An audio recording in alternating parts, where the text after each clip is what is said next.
Hello and welcome to this Lancet moment. Today we are discussing thrombosis, and with me in studio we have Dr. Emma Wypkema. Thank you, Doctor, for joining us. Thank you, Diasha. Thank you for having me.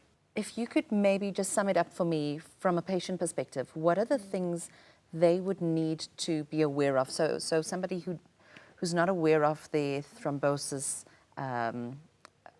history, but what are the things, telltale signs that they would pick up day to day that would maybe warn them to go and see their GP to go and get further testing? Okay, I think one of the reasons why we particularly want to discuss thrombosis and why the International Society of Thrombosis and Hemostasis has declared an International Thrombosis Day on the 13th of October every year is to make people far more aware. And I think, if I start sort of more with the preventative side first, if one does have a history of thrombosis in the family, I do think that one should consult your doctor and discuss one's risk of having a thrombotic problem and whether one should be a person that should be screened. One also, in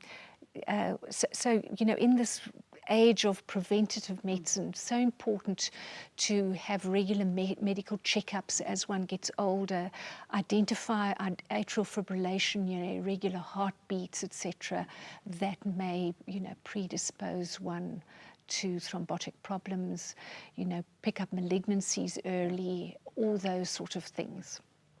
And I think also knowing that if one's going into a high-risk situation, like taking the pill and pregnancy, to consult and discuss those, whether one may be at high risk for thrombotic problems and whether one needs to either avoid, like for example the pill, or look at other alternative contraception.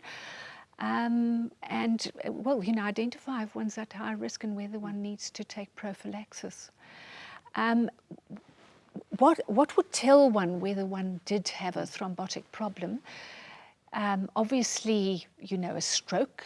One may, be unable to talk, lose consciousness, feel weakness, pins and needles, unusual visual disturbances, etc., that would alert one to someone maybe having had a stroke.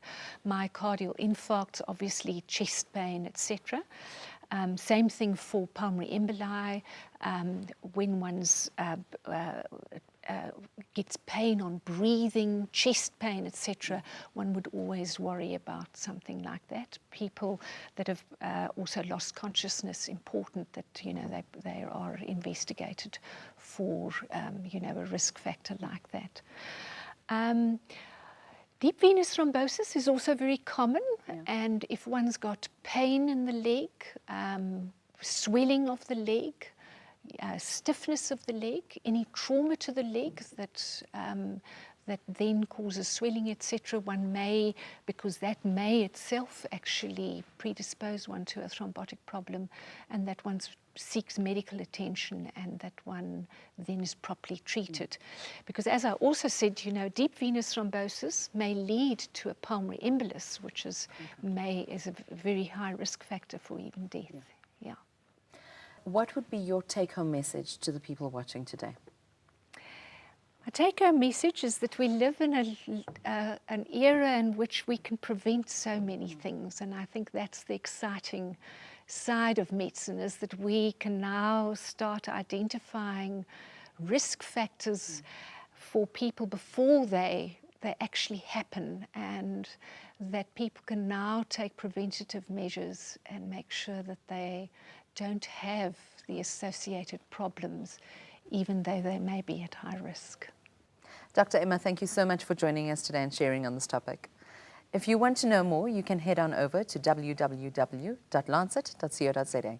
Until next time, goodbye.